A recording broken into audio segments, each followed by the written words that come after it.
All right, gotta be for real. All right, here we go. This time's for real.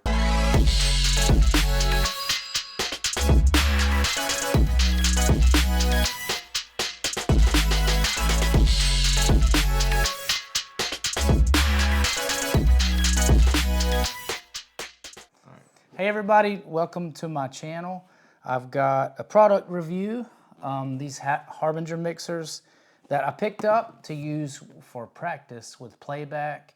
And I've got my buddy Jacob with us today. He plays keys with us at Cross Church, and he's gonna talk about what he likes about this. And he's been using it for what?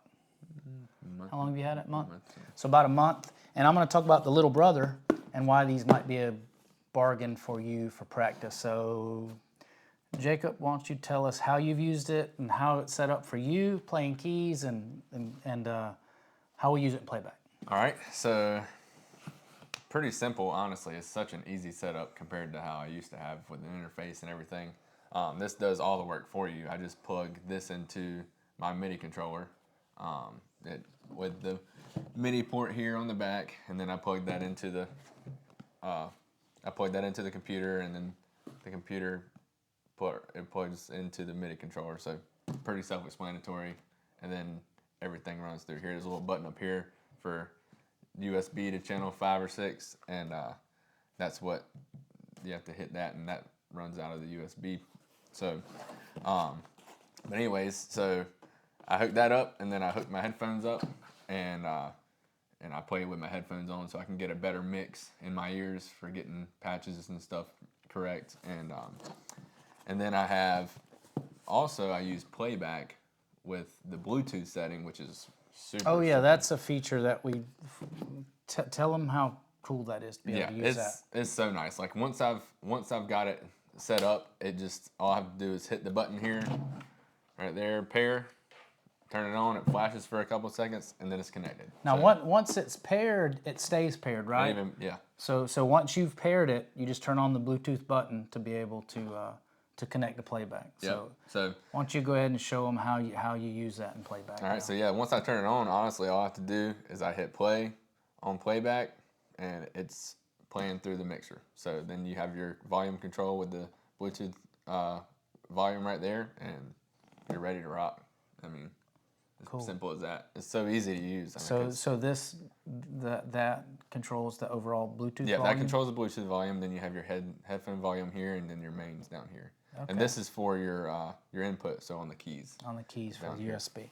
Cool, man. I'm going to talk about this one is, I believe, $99. This is like a Guitar Center brand mixer, I believe, and I think they sell it at Musician's Friend. I'm going to talk about both of them. There's a $69 and $99. The biggest difference between this one and that one is the USB functionality and the second input. But if you're using this for practice and you don't need the USB input, they both still have Bluetooth. So that's really cool. And what else is neat about this particular mixer is practice, right? So if you're using playback and you're currently paying for a rehearsal mix, a better option may be to use team sharing at $2 a month versus the $10 a month for the rehearsal mix, because if you get something like this, it'll pay for itself within 6 or 7 months for this one, about 8 or 9 months for that one, and a much better experience.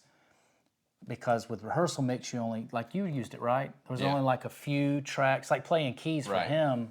It didn't give you the full, like what was out there, right? Right, exactly.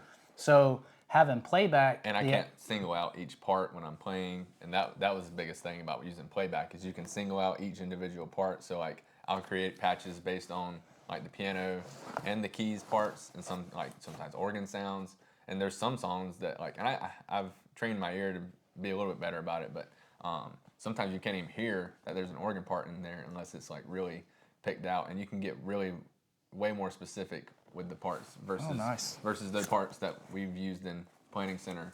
Or rehearsal mix for that. Or rehearsal mix. Because you tried that for like a little bit. Yeah, that is not, it's not, for me, it wasn't as good as being able to single out the individual part and play along on playback and then going back and putting it all together. So. Right. So I want to talk about this one, and then we'll talk about this one. I don't want to spend too much time, but What's nice about this one is it's a great price point, especially for practice. The reality of this, you can do it live, but I would say this is more of a practice rig. It has a nice record out feature that takes an aux cable. Like say, if you have a camera, you want to record yourself practicing, or you want to record to a recording device, it has a simple aux cable, 1/8 inch aux cable. You can go out in stereo.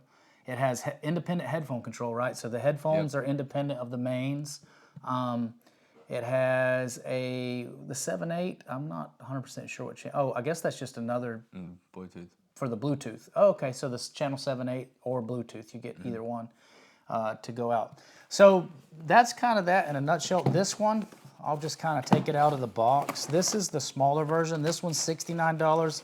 We have a guitar player that uses this one, and he doesn't need it because of the Helix. I'll show you in a minute how this one's used. I'm not going to show you the power supply. That they're going to be the same, the priority stuff on that, but we'll do some B-roll, but that's it. That's the whole thing. Pretty compact. You could throw this in a gear bag. You could throw this in if you play guitar or whatever. And again, the Bluetooth feature allows you to connect your phone to playback, or if you use Loop Community, I'm sure, we don't, but I'm sure they have the same functionality to where you can just connect Bluetooth and practice. Really cool feature, and it's a better cost advantage of this versus rehearsal mix, because if you get a playback team sharing account, if you're on a worship team, you get a playback team sharing account. It's $2 a person, something like that. And if you get the cloud services, they have their tiers get even cheaper. It's just a cheaper version of that. But connect Bluetooth right here. And if you're a guitar player, he runs a stereo, take a line in right here, independent control of his Helix, and then just like Jacob, independent control of the Bluetooth coming in.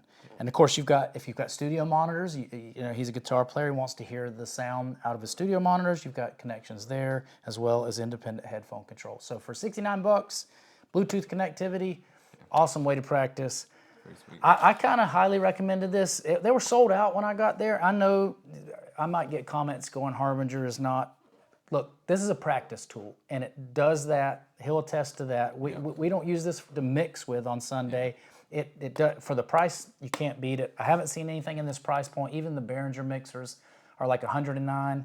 This one's hitting in, I believe, at $69. I believe I got this for $69. It's even really good. So like another thing I've been doing with it is like I help with the worship for the college ministry at our church, and I'm able to record certain parts and send it out to the worship team and show them what I'm envisioning, or what me and the other worship leader envision on like how we want a song to go and what parts and how we want it to flow. So like, yeah, there's a little bit of line noise in there. I just use GarageBand through my Mac, and that's how I record everything. There's like a little bit of line noise there. It's not bad though. It's almost non-existent, but if you're like, yeah, like he says, high quality like recording, that's not necessarily it. But when you want to record something and give people another way to practice along with you and in your flow on how you want a song to go. And it's better than using the voice memo on your phone. I mean, especially him. Yeah. Like most keys players, it's all digital, so there is no sound outside of a computer. And this is a way of capturing that without spending a bunch of money. And if you have an idea, you can sketch it down. And mainly for practice, it's probably the best, wouldn't you say? Probably best for practice. But anyways, that's kind of all I have for today. We might dive into playback more. If you have any questions, let me know in the comments. Jacob here has started a channel. What's the name of your channel again? We'll plug your channel. Keys for the Cross. I'll have a link to Jacob's channel, and down below he's going to be doing some stuff. We might be doing some projects together. But anyways, hope you guys enjoyed it. If you have any questions, let me know. Great alternative to playback. Tell your worship pastors you want to use playback or whatever Loop Community is offering. I don't know. We settled on playback just because of the ease of use and the selection. But Bluetooth connectivity, I'm sure anything connect to that. Get out there, practice, enjoy what you're doing, and make a kingdom impact. Yep. Peace.